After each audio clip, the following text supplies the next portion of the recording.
Conference, a non-profit devoted to ideas worth spreading.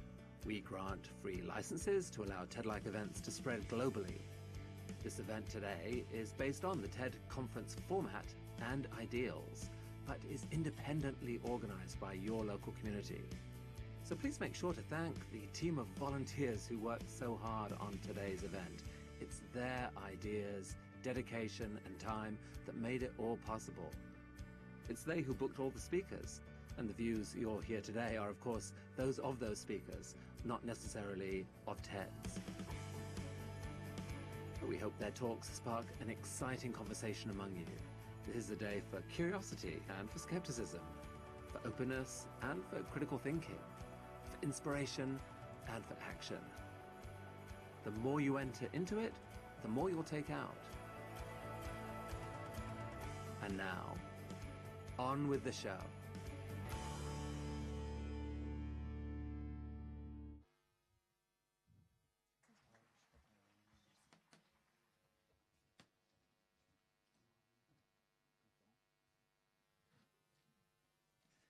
Merci beaucoup Alvaro pour ce message intéressant, très intéressant.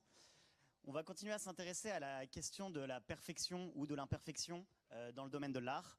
C'était ici la danse. Et si on s'intéressait maintenant à la question de la perfection dans le domaine de la cuisine et de la musique? Alors en effet, le prochain speaker que nous accueillons est un ancien professeur de musique. Il est ensuite devenu cuisinier autodidacte. Il a d'ailleurs gagné MasterChef Les Meilleurs en 2013. Depuis, il a créé un concept novateur pour allier ces deux passions, la cuisine et la musique. C'est la cuisine orchestrale. Et en 2014, il a ouvert son propre établissement, L'Accolade, à Caen. Nous accueillons Pierre Lefebvre.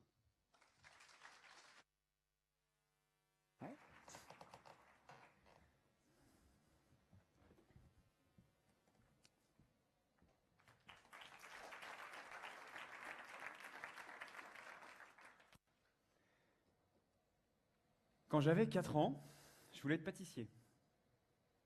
Après, à 5 ans, c'était plus le salé, donc cuisinier. À 7 ans, je voulais être archéologue. Et puis, il y a eu Jurassic Park, les dinosaures, donc un peu après, c'était plutôt paléontologue.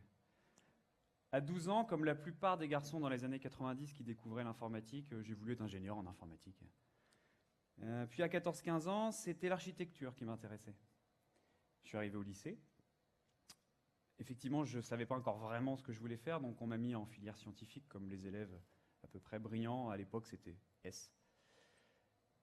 J'avais un parcours artistique depuis tout petit, le conservatoire, une famille de musiciens, et puis mes premiers groupes de rock dans le garage, à reprendre du Led Zeppelin.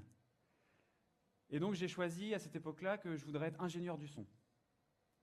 Les années lycée, c'était des années vraiment, vraiment sympas, du bon temps avec les copains, avec les copines, et beaucoup de choses, mais en dehors des bancs de l'école du lycée, qui font que j'ai obtenu mon bac S avec mention, mais surtout la mention dilettante, gâche ton potentiel.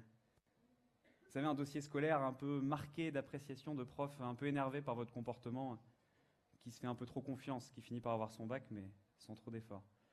Et la finalité, c'est que j'avais postulé dans à peu près toutes les filières possibles pour être ingénieur du son en France et que j'en ai eu aucune.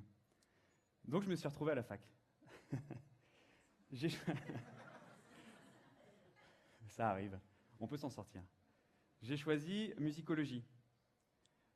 Musicologie parce que ça me paraissait logique après cette passion de la musique depuis tout petit, et puis je me disais que ça me laissait le temps de voir. Mais j'avais peur quand même de cette liberté de l'université après des années lycée un petit peu trop festives. Et au final, j'ai gagné en maturité et ça m'a permis de me concentrer vraiment sur mes études, et j'ai beaucoup aimé les enseignements, l'érudition. Et j'ai obtenu rapidement de très bons résultats, et ça m'a permis de continuer à faire plein de choses en dehors, d'avoir un premier job. J'étais pion dans un collège. Puis ensuite, j'ai enseigné dans une école de musique. Donc j'ai fait mes armes avec des jeunes, avec les élèves. Et la licence s'est passée comme ça, de façon très sympathique. J'étais à Rouen, en province, très épanouissante. Et il a fallu faire un choix. Il a fallu choisir. Alors, quand vous faites musicologie, il n'y en a pas beaucoup. Vous aviez la recherche, des manuscrits poussiéreux d'un compositeur obscur de l'époque baroque, très peu connu, qu'il fallait remettre au goût du jour. Ou alors un choix concret qui était celui de passer le CAPES pour être professeur d'éducation musicale et chant choral. Ça vous rappelle des souvenirs?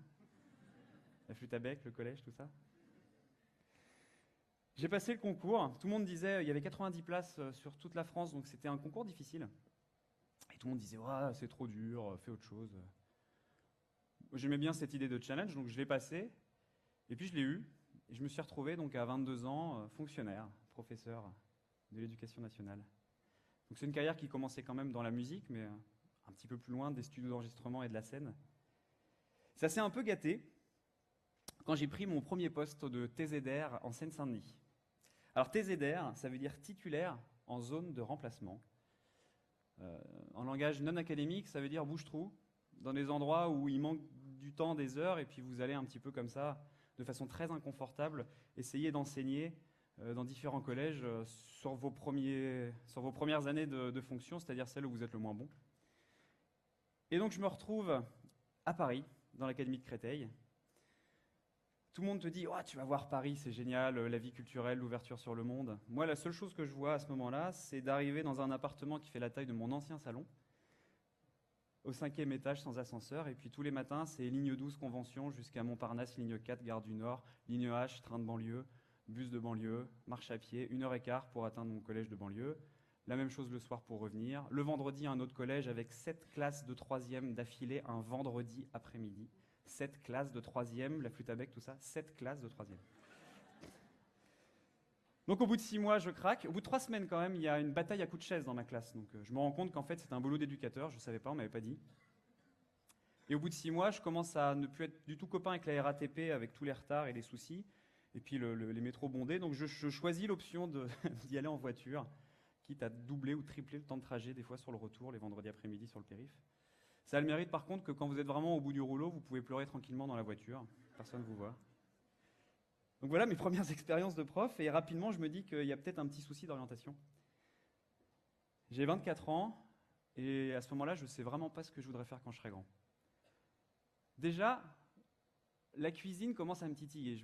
Ça fait quelques années que je me suis un petit peu découvert cette passion, et je commence à me dire que ça pourrait être sympa, mais je ne suis pas capable à ce moment-là de balayer 5 ans d'études supérieures pour faire autre chose. J'avais vraiment l'impression ça aurait été une perte de temps. C'est assez compliqué quand vous êtes si jeune face à un problème d'orientation. Je me retrouve un peu sauvé, avec un sursis, en recevant un mail de l'inspecteur de musique de mon académie, qui recrute un professeur d'éducation musicale pour la rentrée suivante, sur un poste à profil très très particulier pour l'ouverture de ce qu'on a appelé à l'époque un internat d'excellence, qui était un projet monté par l'ancien recteur de l'Académie de Créteil, qui s'appelle Jean-Michel Blanquer. Peut-être que vous voyez qui c'est aujourd'hui. Et donc, il y avait ce projet très, très, très ambitieux de monter un internat vraiment avec des projets éducatifs très, très poussés pour des jeunes de banlieue parisienne. Et le poste de prof de musique était le Graal, cette espèce de poste improbable où vous aviez des moyens illimités, humains, matériels, un partenariat avec l'Opéra de Paris, des projets culturels.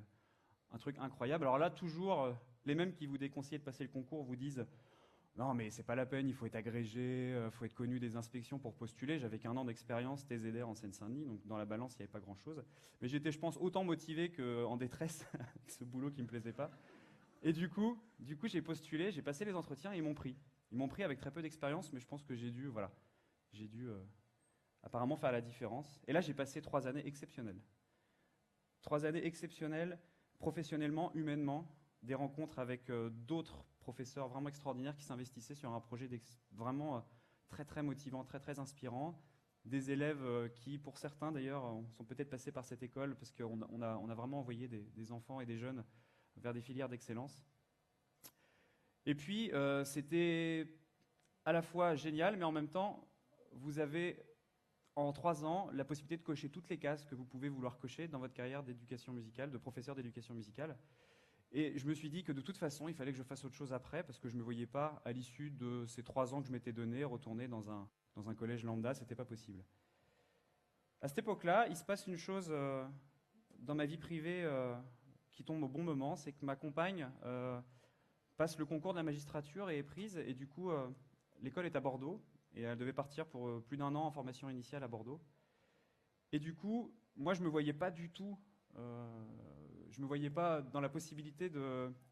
Je suis dans le noir, tout va bien. C'est plus sympa, je vous vois comme ça, c'est mieux. À ce moment-là, je ne me vois pas dans la possibilité d'être séparé d'elle, donc je décide de prendre ce qu'on appelle une disponibilité, c'est-à-dire d'arrêter d'enseigner. Et là, je décide de m'inscrire pour passer un CAP de cuisinier. Vraiment, ça me titille depuis des années.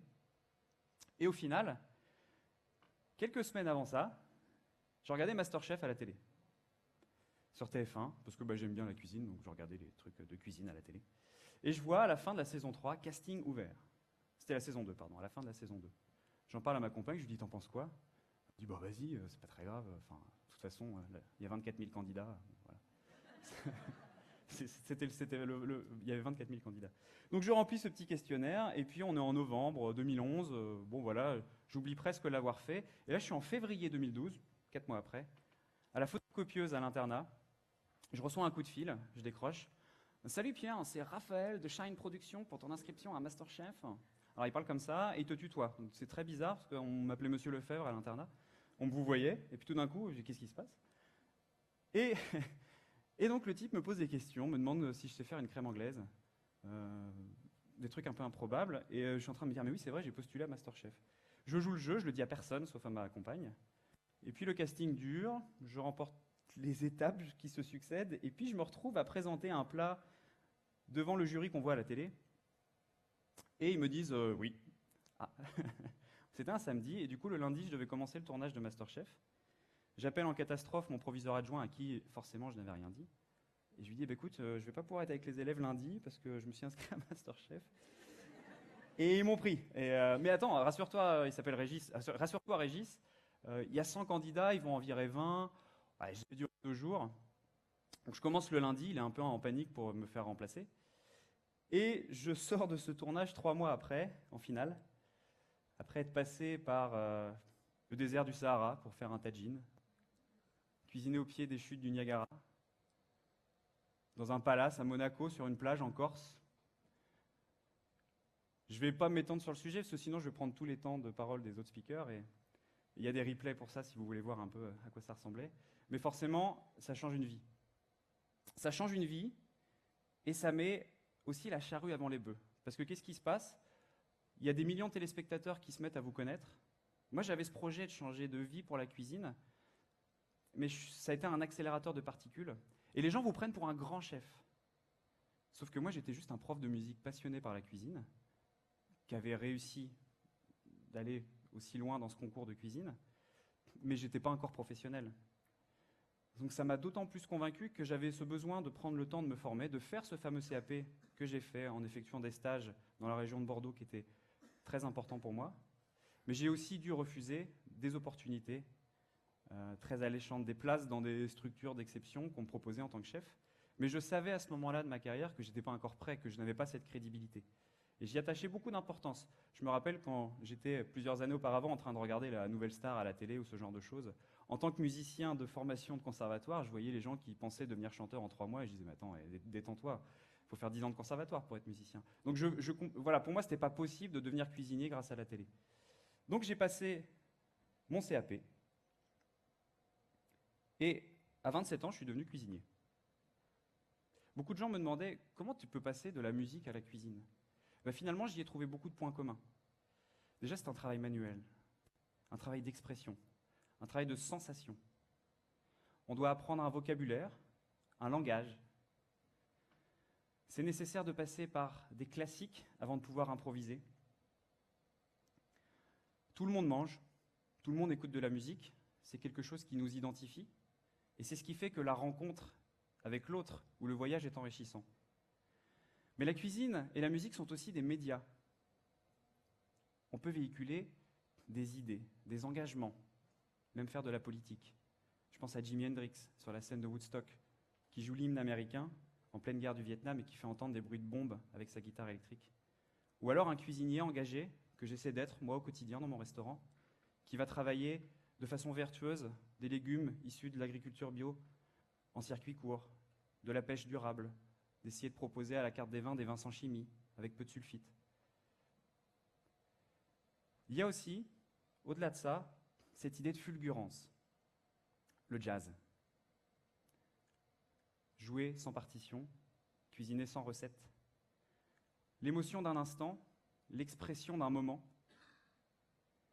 Cette idée d'art éphémère, peut-être imparfait, mais je pense à Miles Davis, qui compose la musique d'Ascenseur pour échafaud en temps réel, en découvrant le film avec ses musiciens. Ou un grand chef, Alain Passard, peut-être que vous le connaissez, qui a révolutionné la cuisine gastronomique en remettant le légume, une betterave qui sort du potager, au centre de l'assiette. Bouger les lignes, bousculer les codes. Est-ce que c'est de l'imperfection? Est-ce que la perfection, c'est l'assiette parfaite, le plat signature? Souvent, les guides, aujourd'hui, je côtoie les guides ou les journalistes, le guide Michelin vous demande quel est votre plat signature. Je n'ai pas de plat signature. Pour moi, un plat qui est fini, qu'on ne touche plus et qu'on reproduit à l'infini, je ne vois pas vraiment quel peut être l'intérêt. C'est déjà obsolète. Ce qui me plaît dans l'idée du voyage, ce n'est pas la destination, mais le voyage, justement, le parcours. L'idée d'aller dans la recherche de quelque chose, d'être dans l'expression de la saison, du terroir. Est-ce que, après des œuvres d'art comme celle de Mozart, de Bocuse, on est à Lyon, ou de De Vinci, est-ce qu'on doit s'arrêter ou est-ce qu'on peut encore continuer à chercher? Donc à 27 ans, je deviens cuisinier. Il m'arrive plein de belles choses, j'écris des bouquins, je rencontre plein de gens, je me forme. Et à 29 ans, j'ouvre mon restaurant à Caen, La Collade. J'ai 7 collaborateurs, beaucoup de jeunes en formation. Quand j'ai commencé, je n'avais que très peu d'expérience en cuisine et absolument aucune en management et en gestion. Donc j'ai fait plein de conneries, beaucoup. Et j'en ferai d'autres, c'est sûr. Mais j'ai la fierté d'avoir rassemblé autour de moi une équipe en quête d'un projet d'excellence, c'est-à-dire la simple idée d'essayer de faire de son mieux.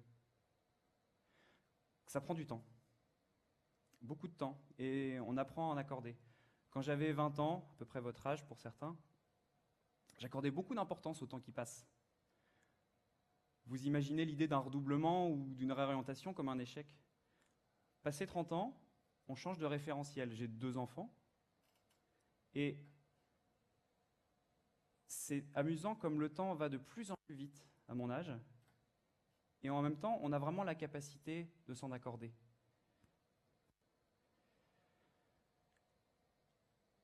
Qu'est-ce que la perfection? Est-ce que ces virages dans ma carrière sont de l'imperfection? D'un point de vue peut-être. Moi, je vois plutôt les choses comme une succession de petits moments parfaits.